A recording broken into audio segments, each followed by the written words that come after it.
ভাতের জল বসিয়ে দিয়েছি, এখন যাবো চাল ধুতে। এখানে আমি আলু ঘষে নিয়েছি, দিয়ে দিই বেসন, সুজি আর অল্প খাওয়া ছোটা। এখন দিয়ে দেবো লবণ, দিয়ে দেবো হলুদ, অল্প লঙ্কা গুঁড়ো।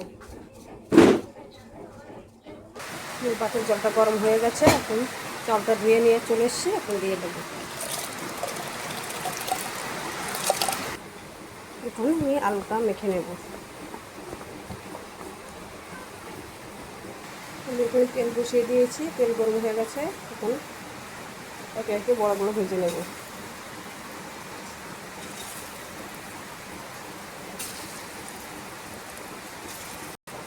বড়াগুলো আমার এক সাইড হয়ে গেছে, এখন উল্টে দেবো।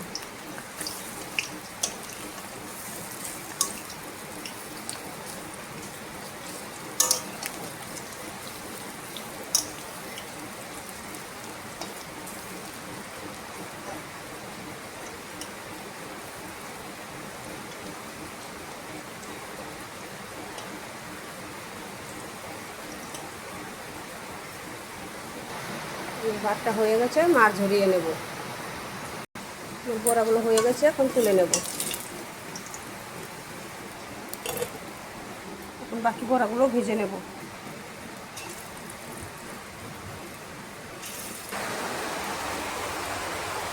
মাছ ধুতে দিয়েছি, জোড়ানো হয়ে গেছে, হাঁড়িটা তুলে নেব। বাকি বড়াগুলো হয়ে গেছে, এখন নামিয়ে নেব।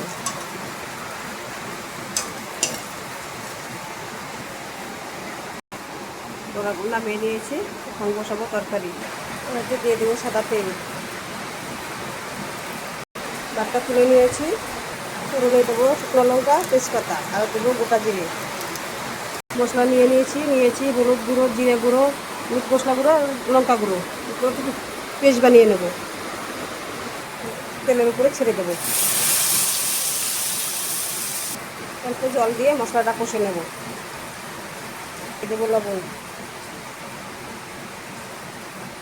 দিয়ে দেবো একটা টমেটো কুচি,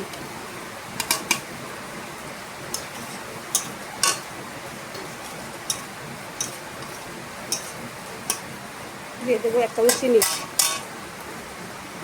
টমেটোটা সিদ্ধ হওয়ার জন্য ঢেকে দিলাম। টমেটোটা সিদ্ধ হয়ে গেছে, মশলার থেকে তেলও ছেড়ে দিয়েছে, এখন দিয়ে দেবো জল।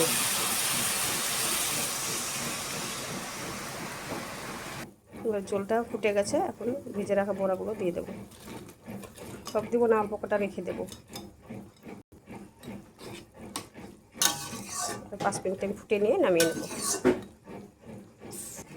হয়ে গেছে আমার আলুর বড়া তরকারি, কষা কষা বড়া তরকারি। এখন প্রথমে গ্যাসটা অফ করবো।